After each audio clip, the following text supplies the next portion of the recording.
Ne moram trošiti riječi, on je jedan od, po mom mišljenju, a nisam jedina, jedan od najboljih europskih glumaca današnjice. Znači, njegov talent prelazi granice regije, apsolutno. Ajde, dosta, ajde popijemo piću. Petra Dugončić, koja je imala puno emotivnih scena s njim, rekla je da je s njim gotovo nemoguće glumiti dobro ili toliko talentiran da glumi i za sebe i za partnera. Da ima i previše. Prestani s tim tvojim jadnim igrokazom.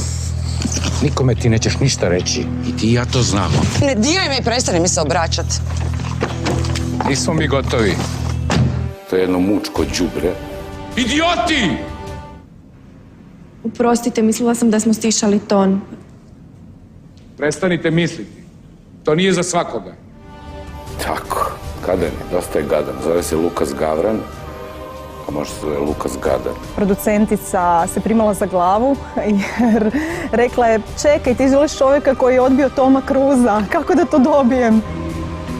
Nema Lane, ubiću se. Hoću. Onda se ubi.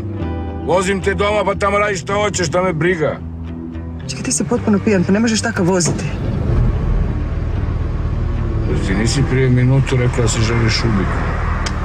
Jedino što mu mogu zamjeriti je što je između scena stalno bježao na cigaretu. Osim toga, on je...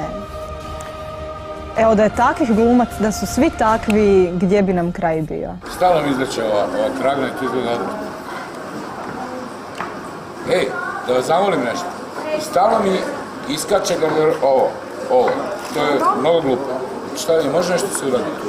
Ali oni nisu poslali. A je li, da? Dobro.